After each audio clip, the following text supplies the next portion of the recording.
the end of coordination of all agencies and efforts, I wish to recommend to this group the formation of a central organization of a permanent nature to meet annually. Its aims and purposes will be to become a clearinghouse for new ideas and developments, to support reforms in legislatures and courts, to study and recommend new methods of jurisprudence. Rutherford B. Hayes Gradwell had a view that was not common. In fact, it was most uncommon. He felt that instead of having only single-discipline meetings, they should have an organization that would hold meetings for all of the disciplines. He happened at that time to be the head of the St. Louis Police Department Research Department. He had a good friend in Cuba by the name of Dr. Castellano. And between the two of them, they decided in 1947 that they would put on a meeting. And so Gradwell was going to do the meeting portion of it in St. Louis, and the Cuban doctor was going to find 7 speakers from the Central American and North South American countries to come and speak. When Dr. Gradwell got back to the United States, he called upon a good friend, Dr. Sidney Kay, who had worked with him in the research department but was now working in the state of Virginia with the medical examiner. And he was in charge of the planning, along with Dr. Gradwell. They put together a program that looked pretty good, including the 7 speakers from Central America. And they decided that they would hold it at the St. Louis Police Department Academy. It was going to be called, well, it was called, the first American Medical Legal Congress. It turned out in later times that medical legal was not going to be an acceptable way to describe the meeting, but nonetheless, that's what it was called for the first one. The meeting was going to take place in January.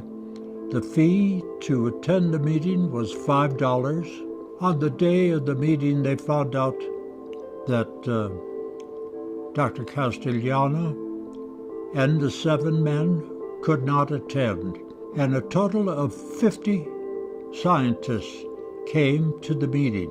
Now, to appreciate the fact that they got 50 scientists to come to the meeting, you have to keep in mind that nobody knew who in the United States was doing forensic work. The meeting had only been in effect for about, I think 3 to 4 hours, and Dr. Gradwell realized that the enthusiasm of the attendees probably meant that he could suggest to them that they design an organization. So he called upon one of the doctors to head a small committee to leave the meeting to work out what they thought was a proper constitution.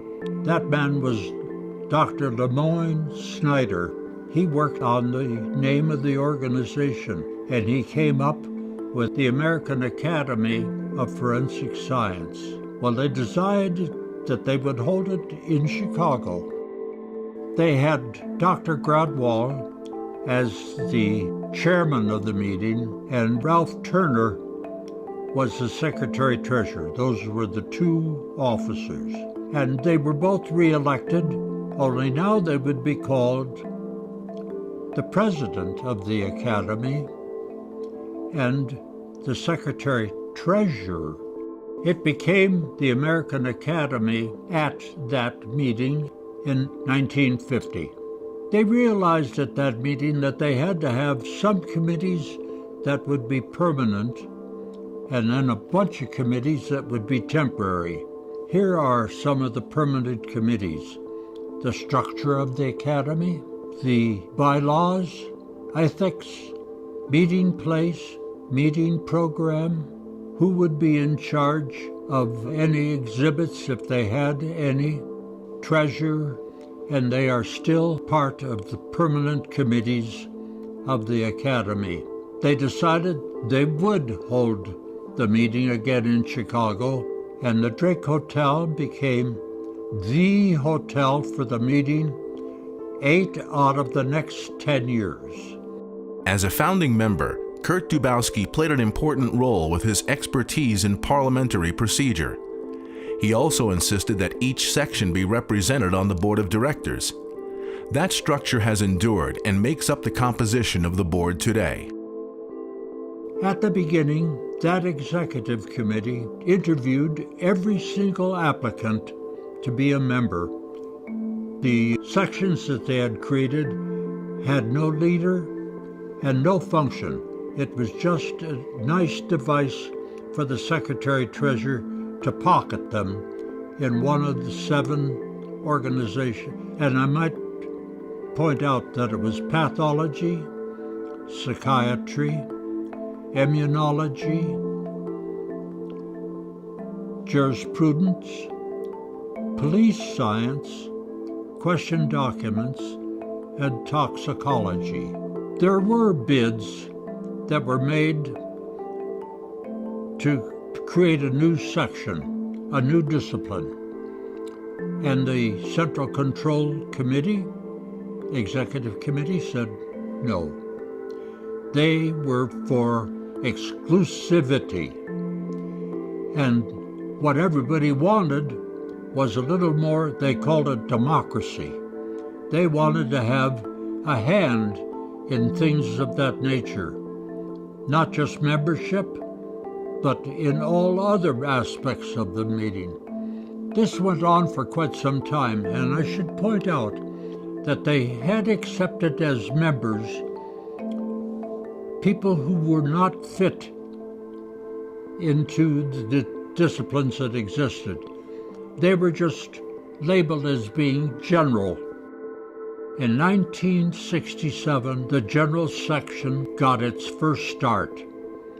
2 men who were generalists said, "Let's get together." And they did. And in 1968, they created the general section. Unfortunately, the officers that they had elected to be the head of the new discipline were not fellows. And the rule was you had to be a fellow. And so they were not accepted. The following year, the general section got those 2 men into being fellows, and they were off and running. Years later, Ollie Schroeder, in reviewing how that general section was created, said that it was conceived in controversy and born in illegitimacy. And that pretty well summed it up. In 1967, there also was a meeting of the executive committee, and a motion was made to create a foundation. Everybody agreed. The Forensic Science Foundation had officers, were now a 501c3, had a grant that they were going to start working on, and everything was in place.